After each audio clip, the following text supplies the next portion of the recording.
Good afternoon. Assalamu alaikum wa rahmatullahi wa barakatuh. Welcome to yet another edition on Truth to Power on ITV Networks, channel 347 on DSTV. For the next 1 hour, we're going to be discussing yet another negative topic that has hit South Africa. Well, the 500 billion rand stimulus package was meant to help a lot of people during these difficult times. These difficult times, of course, being COVID-19.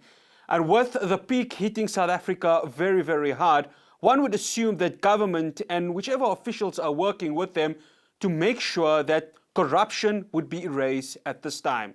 Well, unfortunately, that has not happened. Just this week, it was seen that the presidential spokesperson Kusela Diko and her husband King Madzikane II had benefited from the PPE tenders that were put out by government. Well, their links, of course, have also been with the Gauteng Health MEC, Dr. Bandile Masuku, and his wife. One would assume that, how could this happen? Well, it has happened for a very, very long time. But when it is happening with regards to a pandemic right here in our country, it makes it even more sadder. This week also, the IMF had approved a 70 billion rand loan to South Africa to help with the economic and healthcare facilities here in South Africa. But everyone's question is, what will happen to that 70 billion if it falls into the wrong hands? We do know that if the 70 billion does get looted once again and South Africa is not able to go ahead and pay back the money to the IMF, they may just come in like the Empire from Star Wars and take over everything in South Africa, from public service right through to the state-owned entities. And trust me, we do not want that to happen. So for the next 1 hour, I have two gentlemen here to discuss this topic and the way going forward. I'll have Gordon Hill-Lewis, who is the DA Shadow Minister of Finance, and I'll have Dominic Brown, who's from the Alternative Information and Development Centre's Economic and Justice Program Manager. And these two are obviously going to go ahead and discuss this topic with me. It must be said that we tried to get the ANC on the show for quite a few weeks. And unfortunately, we have been unsuccessful in trying to get them. We also tried to get Zwelenzima Vavi, who is, of course, the SAFTU General Secretary, but he had to attend a funeral in Port Alfred. So let's go to our guests. We'll start off with Mr. Gordon Hill-Lewis. Gordon, thank you so much for joining us here on Truth to Power on ITV Networks. Pleasure. No, it's an absolute pleasure having you. Gordon, we spoke about this a few weeks ago. How has this looting happened? We feared it a few months ago. It seems that whatever self-fulfilling prophecy has happened, it has happened. Well, it's difficult to know what to say as a South African in this time. When you look at our country going through this crisis that it's going through, we have so few resources available to us at the moment for COVID relief and response. And those few resources that we do have are being stolen by ANC comrades and cronies. It's disgusting. It's shocking. It really is a new low point for our country. And when you and I discussed this a few weeks ago, we did say that this was likely to happen. And that's exactly why at the time we proposed this idea of a special inspector general to oversee all COVID-related expenses. And unfortunately, the government didn't do that at the time. And this is the consequence, or this is one of the consequences. So what we can do now is what the Western Cape government has done, and that is to publish all details of every COVID-related contract, the name of the company, who is the company directors and owners, and publish it online every single week so that there can be full transparency and accountability around who is getting this money. And we hope that the other provinces will follow suit. Dominic, I want to come to you and thank you so much for joining us also. Dominic, a lot of people said, let's put trust in the ANC to make the right decisions, especially in the pandemic. When President Cyril Ramaphosa came in as the president, he promised a corrupt-free South Africa. Now, some people thought it would have been a distant dream for it to happen, but surely looking at him and trying to trust these words after so many years of state capture, one would have believed it. It's very hard to believe it now. Am I right in saying that?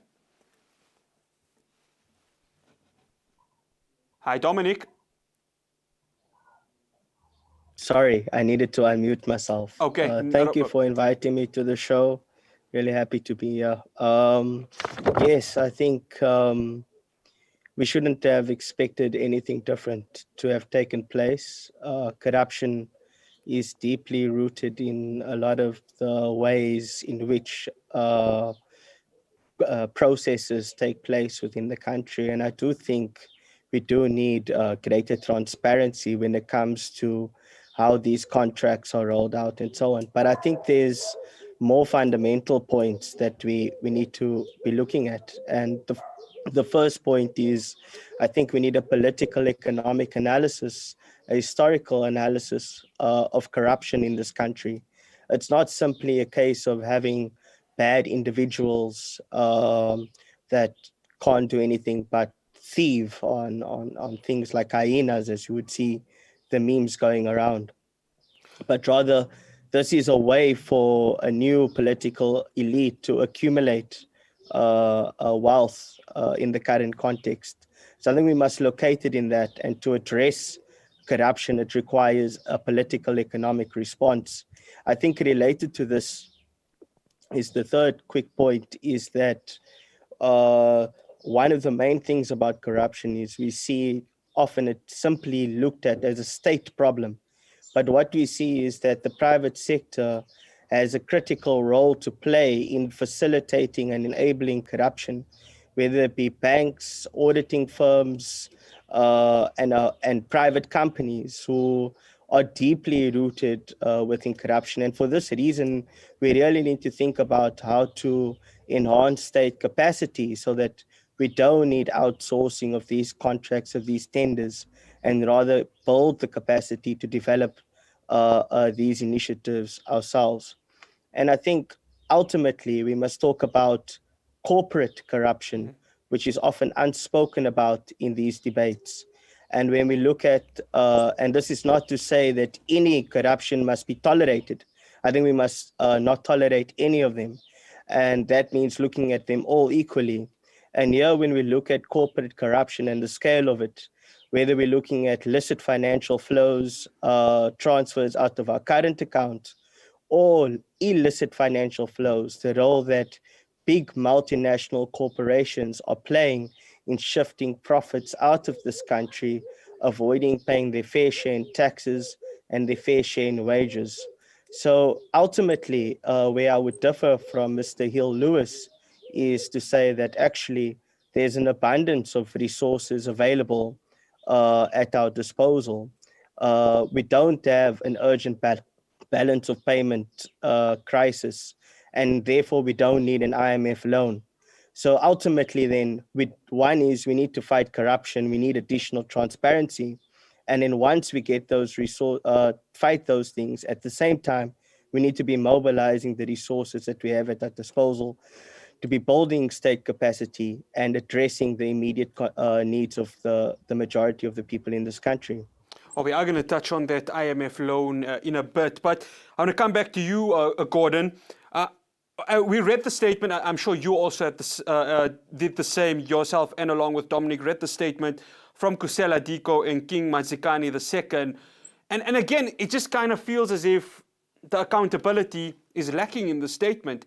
And there seems to be an accountability problem with regards to the entire, all of those who had benefited from obviously what had happened in this PPE scandal, which has really robbed our health workers who need it at this very time. That's such a great point. There is an accountability deficit in this country. We seem to operate under an entirely different definition of the word accountability. In South Africa, accountability simply means having to put out a statement explaining how you got a corrupt tender. There's no consequences. There's no person getting locked up, facing charges. So the king and the queen, Mrs. Diko, probably think that they have been accountable now because they've put out this statement explaining themselves. Whereas we know that that is not accountability at all. That's just nonsense. And so, what we need in South Africa is meaningful consequences for people like that who prey off the state and who leech resources off the state that are meant for the poor and the suffering citizens of this country during the time of crisis. They must go to prison. That is accountability. Well, we hope that can happen, but we haven't seen any sort of, historical, analysis to say, well, those who had been part of corruption in South Africa for the longest history have not been, prosecuted or anything has happened. And this is where I want to come to you, Dominic. Prosecution. I mean, just this morning, I heard a Sunday World journalist, and as somebody in the media industry, it hurt me deeply to see that an official from the ruling party threatening the life of a journalist. And then you get the ANC coming out and saying, well, we're going to do more investigations, when all the proof is there. Dominic, this doesn't give a good account of the ruling party at this very moment, am I right? No, it doesn't. And it's not often that I do agree with the DA, but in this particular, in relation to needing accountability and to actually put corrupt officials in jail is an important step, and we need to make an example.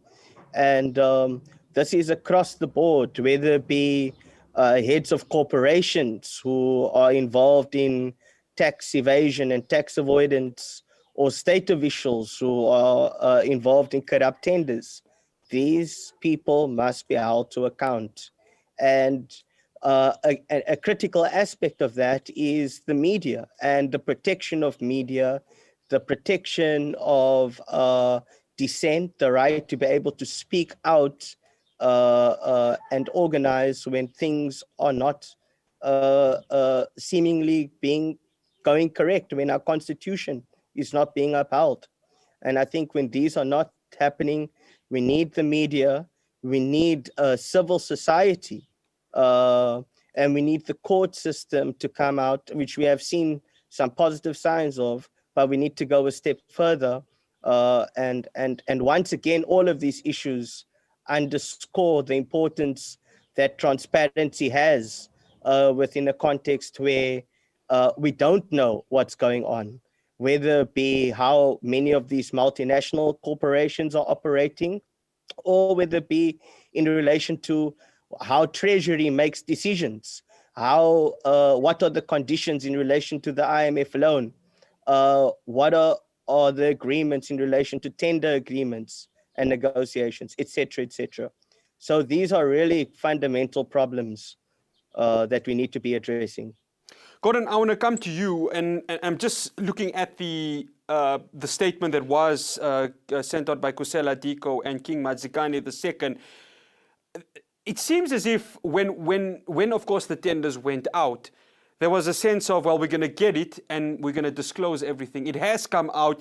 The figures are quite high. But when listening to his interview yesterday on the SABC, he said his wife, and I quote, Kusela did not want me to go ahead with this project. But if your wife didn't want you to go ahead with the project, why did you insist on doing it? Surely you've got to put two and two together and find out that there had to be some sort of an agreement with them for them to go ahead, get this tender, and as they say, the rest is history. I don't think that it should even be legal for anyone who works for the state to have their husband or wife or son or daughter or brother or sister getting state contracts. I think that it should be totally illegal for the close family members of state employees, especially senior state employees like Mrs. Diko, to be getting lucrative state contracts. And remember, this is not the only contract which has come to light. We've got Nomvula Mokonyana's daughter, whose company has only been open for 3 months and has already got a multi-million rand COVID tender. Then, as you referred to in your introduction, the Gauteng Health MEC, Dr. Bandile Masuku, has also got some tenders. And there's more that has come out even today. And this is why I really agree with the point that Dominic has just made around transparency. The only way that we are going to get around this is to open the doors and let the public see every cent that is being spent on COVID, which companies are getting it, who owns those companies, who are the directors.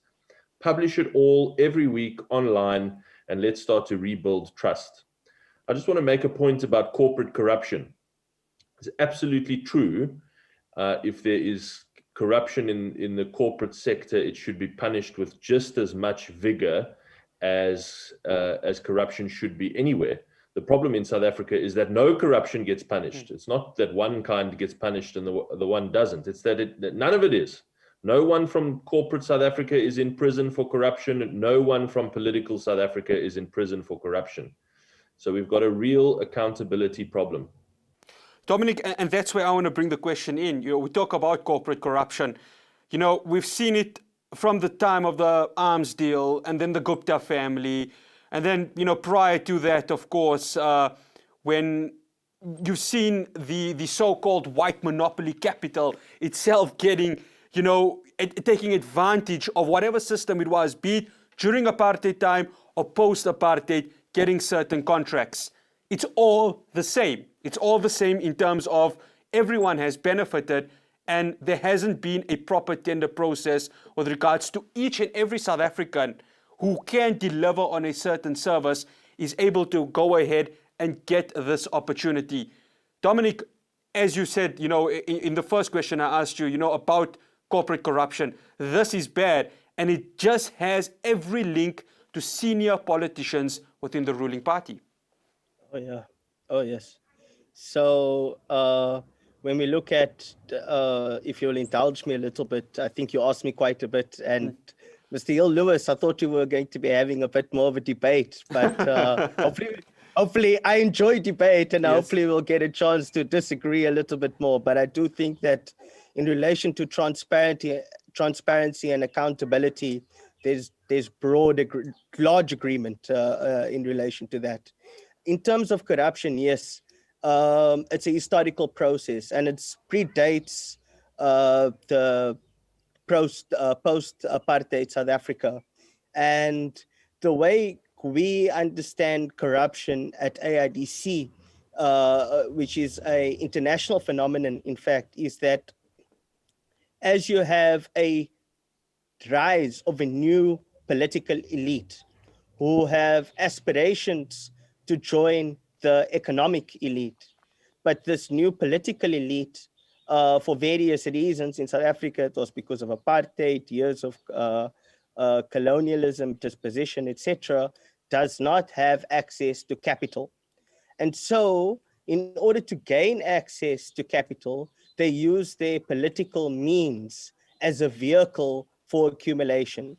And of course, in South Africa, this is why we don't see, despite massive corporatization of the post-apartheid South African regime, massive liberalization of the trade account, massive liberalization of the capital account, all key tenets of a neoliberal paradigm, we don't see the massive privatization of state-owned enterprises, despite its corporatization. And this is because you need this access to SOEs, as well as large pools of finance, like the government employees pension fund, under the asset manager of the public, assets under the management of the Public Investment Corporation. And these are all large pools of finance that the political elite can use as a means to gain economic power. And so now we're at the stage where there's a fight back within the ANC against this type of capital accumulation. And this we see under the president. I think he really doesn't want to see this kind of corruption. The problem is that it's so deep within the way accumulation takes place within the ANC that really the president, there's very little the president can do in reality to fight off the massive vultures and hyenas that exist within the structures of the party. And what you really need is a wholesale change in the way accumulation takes place not only within in relation to the ANC and in relation to government, but in relation to the economy as a whole. And really what we need here is something like a reindustrialization program uh, with key principles of transparency, accountability in place, and we enforce these measures, capacitating SARS, capacitating the NPA to ensure that corrupt officials, corrupt leaders of corporations are held to account and so on, and thereby being able to mobilize resources for what's actually needed, for mass housing programs, to invest in the development of a renewable energy industry in this country that doesn't only address the massive problem of climate change, but simultaneously addresses the massive unemployment crisis we face in the country. So really, beyond putting one or two or three individuals behind bars, it's really about the kind of economy that really facilitates and enables this type of malfeasance and nefarious behavior by both politicians and leaders of major corporations. And I hope we get to talk about that in a bit. Well, definitely we'll be able to talk about that in a bit, gentlemen. We'll be coming back. We'll be going through to an ad break. I'm in conversation with the DA Shadow Minister of Finance, Gordon Hill-Lewis, and Dominic Brown from the AIDC. He is the Centre's Economic and Justice Program Manager. Stay tuned to Truth to Power.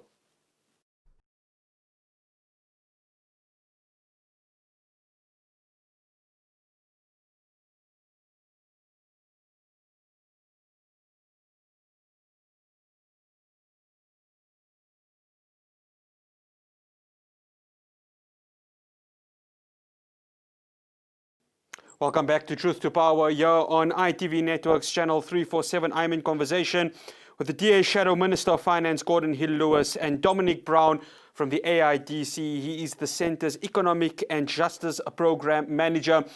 Gordon, I want to come to you. When we spoke about, the possibility of an IMF loan, of course, we had discussions with regards to the pros and the cons of it. Right now, should we be looking at this loan from a half glass full scenario or a half glass empty scenario? I don't think we should ever be celebrating the country going deeper into debt, and particularly with the IMF, although this loan doesn't have any conditions attached to it, and it's a very cheap interest rate at 1.1%. Even with the currency hedging, it's still quite a cheap rate at which to borrow. But as I said, I don't think we should celebrate more and more debt. So I'm afraid I'm slightly glass half empty on this because, this year alone, we're going to borrow 770 billion rand. That is a staggering amount of money. So actually, the IMF loan at 70 billion is less than 10% of what we're borrowing this year. Most of the borrowing will be through ordinary state borrowing at about 15 billion rand a week. That's a week.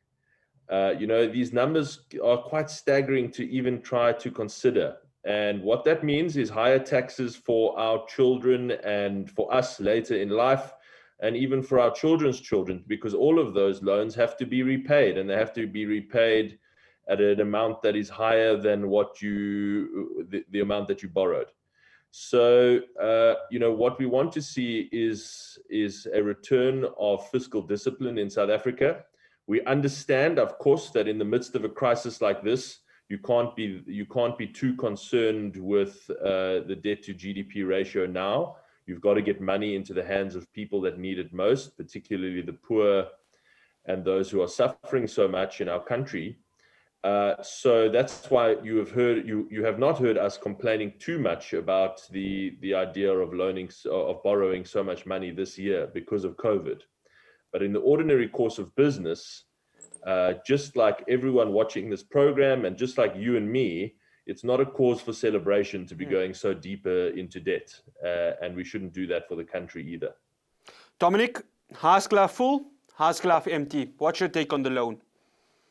So in the first instance, I don't think that South Africa needed the loan.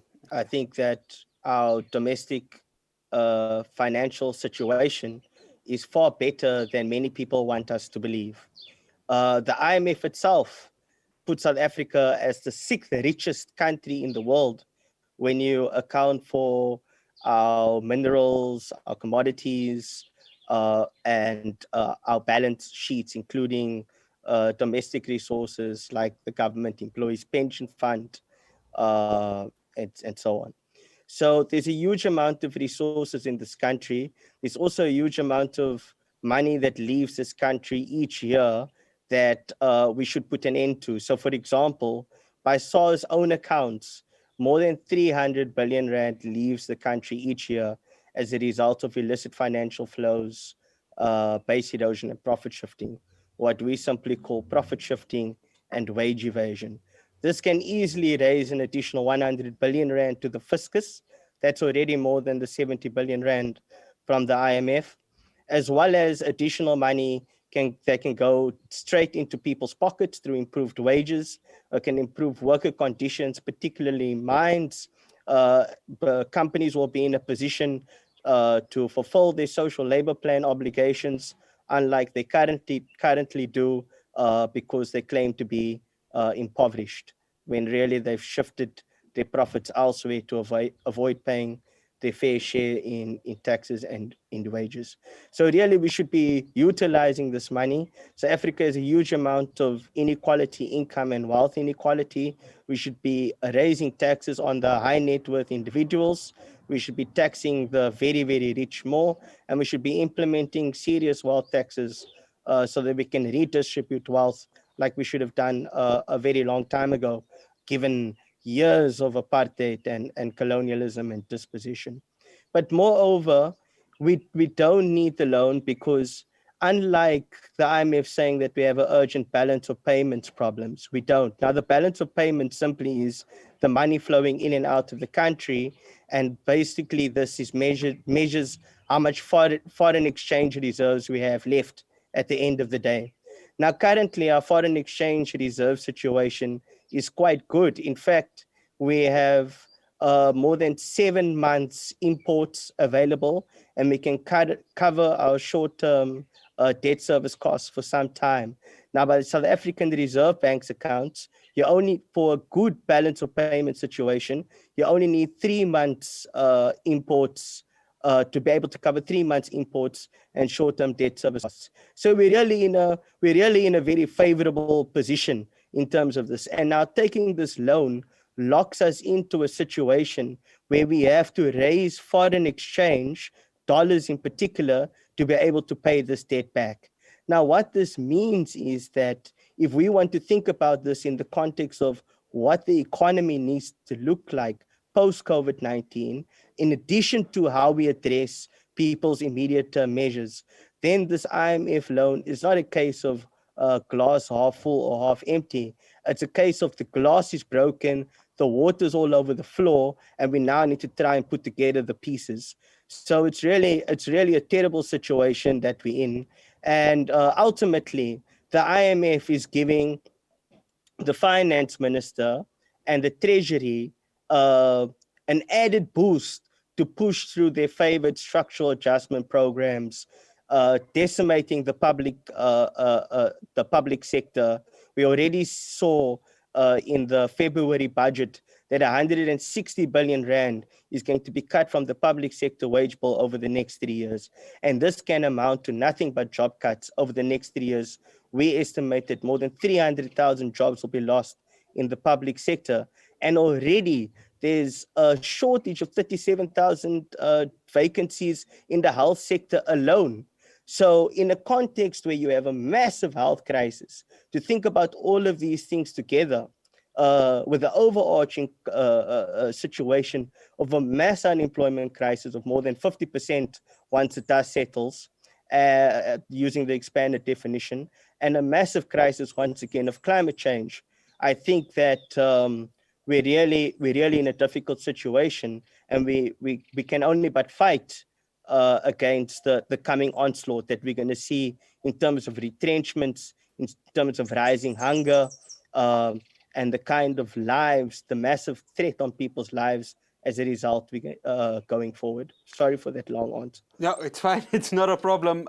Unfortunately, the loan has been approved and it's in the hands of Treasury. Gordon, you sit obviously on the Finance Portfolio Committee. You are there every single time as opposition party alongside the EFF and various other parties. The Minister of Finance, Tito Mboweni, has stressed two aspects of the supplementary budget speech he made last month. Number one, zero-based budgeting, and of course, the potential of a sovereign debt crisis. Both of them sound very, very scary, but one of them has to be achieved in order for the financial flow of South Africa to be okay. The other one is a scary perspective if the IMF is not able to get their money back. From the DA's perspective, what pressure are you as a party going to be putting on Treasury to make sure that one is achieved for the good of South Africa, but one doesn't reach the stage which could be bad for South Africa? I think every one of us, every South African, should be totally united in a combined effort to make sure that we avoid a sovereign debt crisis. And there is a very strong possibility that we will face such a crisis in the next 3 to 5 years, unless we get our economy growing again and get our public finances under control. You cannot just keep borrowing and keep paying more and more in interest costs every year. Eventually you've got no money left for anything else, particularly services to the poor and the vulnerable. So that is a very scary but very realistic prospect. It is not just scaremongering or scare tactics by the finance minister. Now let's talk quickly about zero-based budgeting. That is the idea. It's a technical term, so I don't expect that many will have heard it, but it's the idea that all of your government budgets go back to zero, and then you start negotiating them up again based on need and performance only. Now that sounds like a great thing to do, and of course in principle we support it, but it is not easy to achieve. I promise you it's very, very difficult. For a start, you will be amazed how little data and information our government actually has on the return on investment that it gets for government spending. Government does spending reviews from time to time on, say, the housing spending or infrastructure spending or social welfare spending. And all of those reviews, those reports are available publicly online.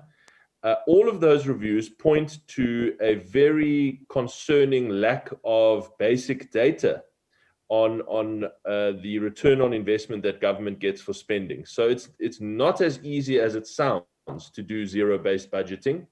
It's going to take a long time, and it's going to be very difficult. There's one key commitment that I think you left out from the minister's speech, which is absolutely critical.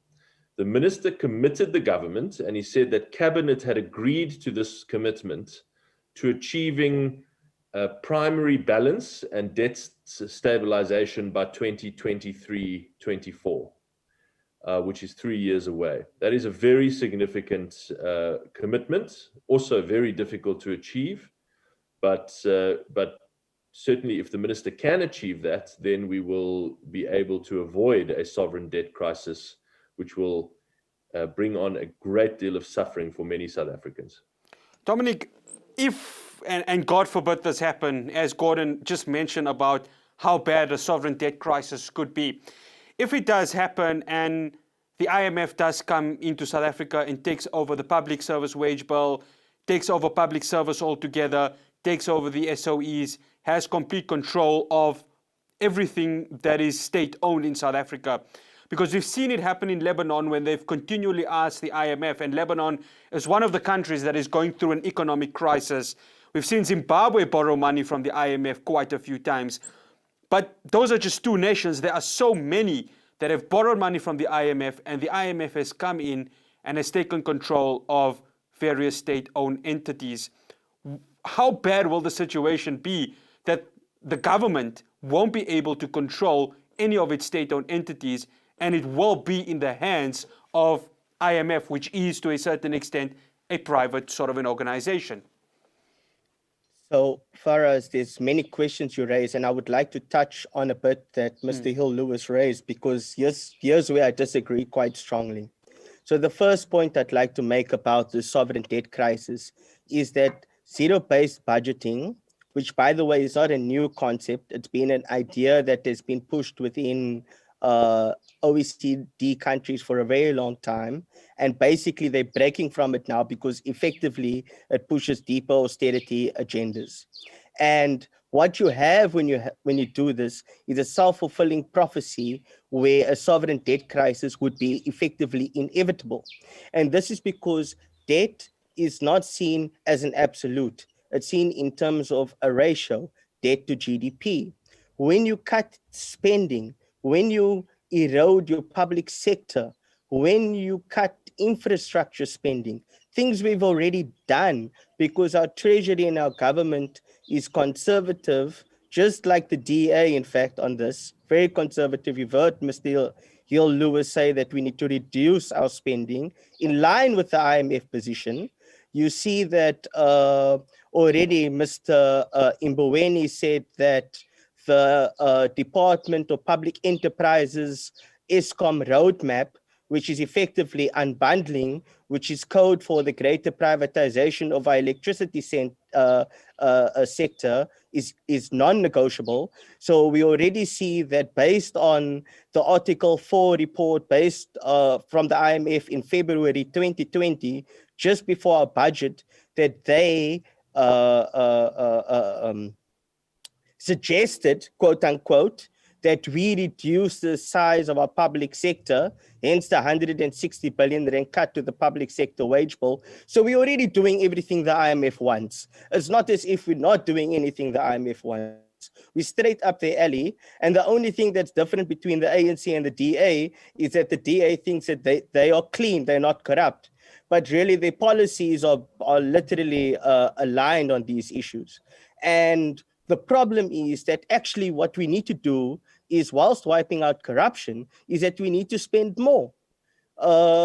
We see that Owen Wilcox, a former Treasury official, we see Joseph Stiglitz, many others coming out, the New York Times, the Economist, any publication that you would like to read in the mainstream, saying that in fact neoliberalism doesn't work, Mr. Hill Lewis. It deepens inequality, Mr. Hill Lewis. It creates greater unemployment, and so on and so forth. So really what we must be saying is, no, we don't need debt in and of itself is not a problem when that debt is being used to advance socioeconomic rights within the country, when that debt is used to build houses, create employment, address inequality, when it's coupled with taxing the rich, putting an end to illicit financial flows and so on. And let me just say, when it comes to debt, we should also be having a public audit of the debt, because there's a lot of debt that's tainted with corruption, riddled with corruption.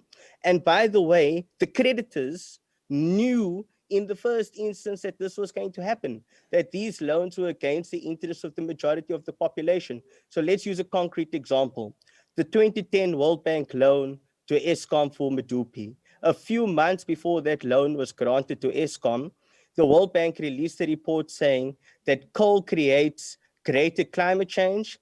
Climate change is bad for addressing socioeconomic rights, it deepens inequality. Yet they still gave that loan, which by the way, which will only pay off, this $3.75 billion loan will only pay off at the end of the century.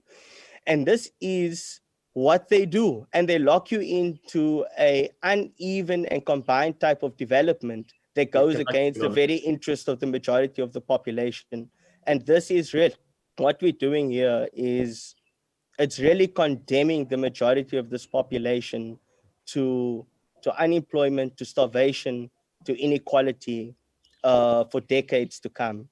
And unfortunately, the ANC doesn't have any solutions, and nor does, unfortunately, Mr. Gordon Hill Lewis and the DA.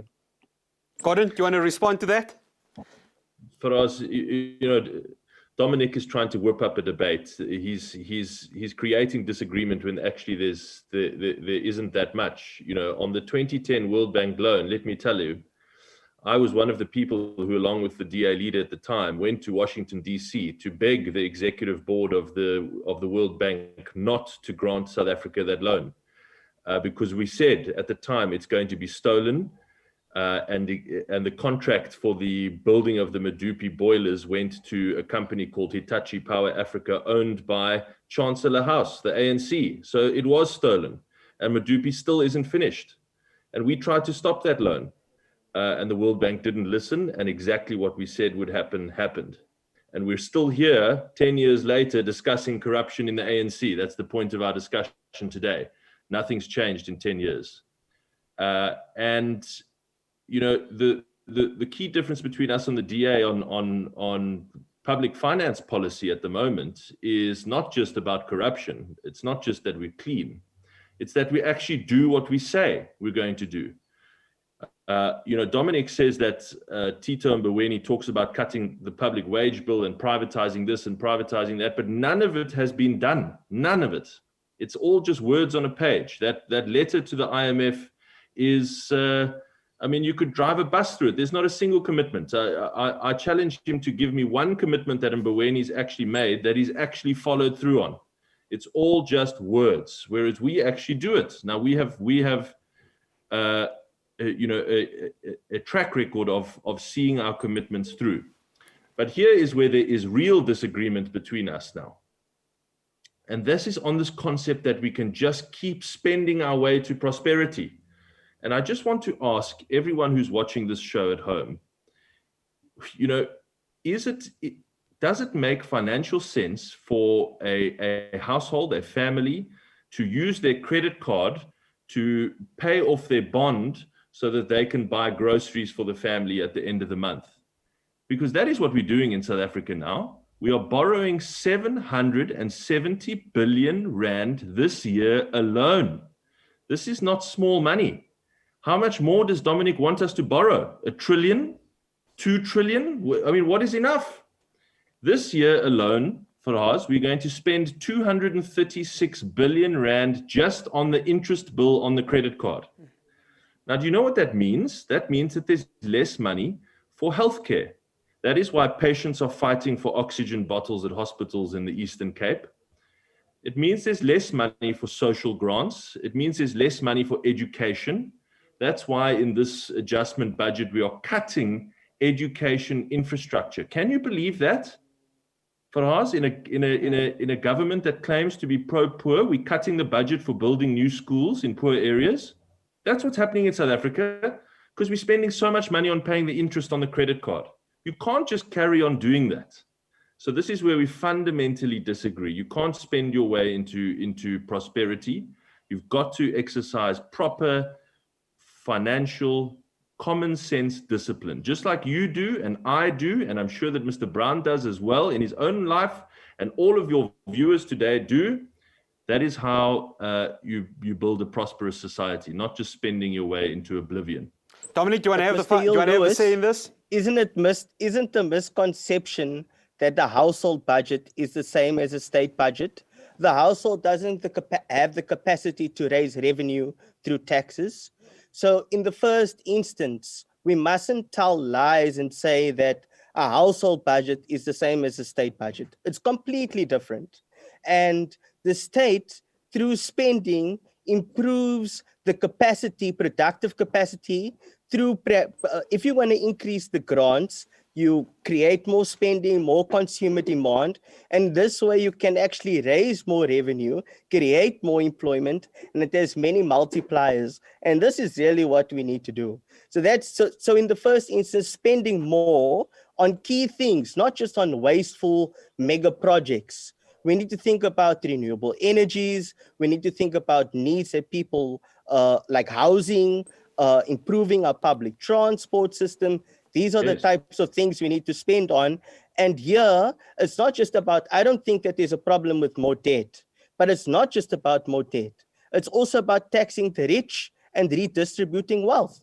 And the DA would never do that. And you can tell me if I'm lying, Mr. Hill-Lewis. Would you increase personal income taxes on high net worth individuals? Because isn't it your belief that we should be reducing taxes on the rich and so on? So I think we must increase the taxes on the rich. We must think about how we can spend to redirect and redistribute resources to the poor and the majority of those people in this country in ways that can reindustrialize, that can create jobs, because we need massive amounts of jobs, as well as addressing the issue of climate change. And in this way, we must combat illicit financial flows, as well as use other resources at our disposal, like prescribed assets, where corporations must invest in the development of this country. Why should they not? Everyone else is trying to create a social compact, Mr. Lewis. Please let me finish.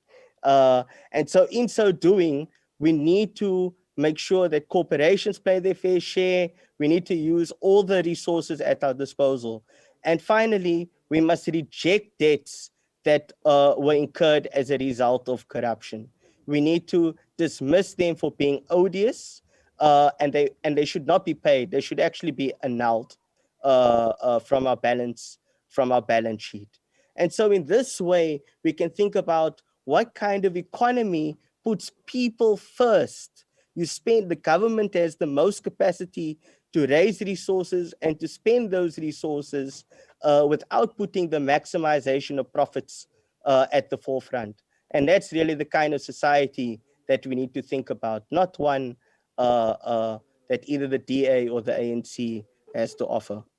Okay, guys, we've got just 1 minute to go. In 30 seconds, I'm going to ask both Gordon and Dominic. Gordon, huge test for President Cyril Ramaphosa. His spokesperson is involved in this potential tender corruption. You've got the health MEC involved in this tender corruption. What does he now need to do in a leader? 30 seconds from you and 30 seconds from Dominic. A true leader would open the doors and let the sunlight in by being completely transparent about every cent of public money that is spent on the COVID emergency, and let the public have full access to all of the data, who gets the contracts, who are the directors of those companies, like the DA is doing in the one province that we already govern. And a true leader would make sure that there is real accountability, not just an explanation of illegal conduct, but real criminal accountability for corruption. Dominic? I agree with Mr. Hill Lewis's first 2 points, but I think over and above that, we need the implementation of a basic income grant now. People need incomes, and they need it as soon as possible.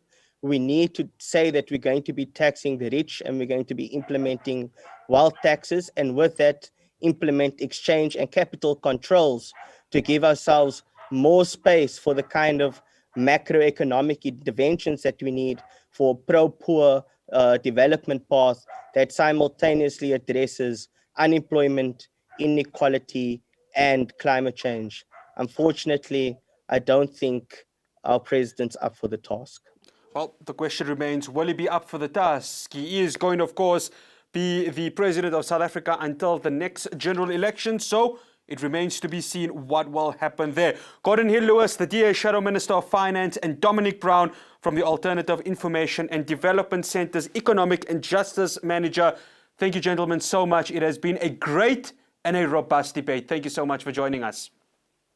It's been good fun. Thank you so much. Well, there we go. What a debate this was. Yeah, discussing PPE, tender corruptions, and of course the way going forward.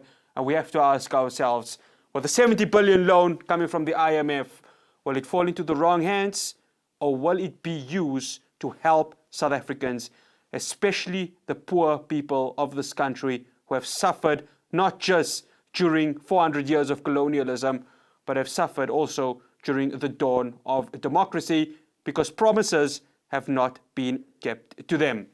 Well, this has been another edition of Truth to Power right here on ITV Networks channel 347 on DSTV. Do enjoy the rest of your weekend.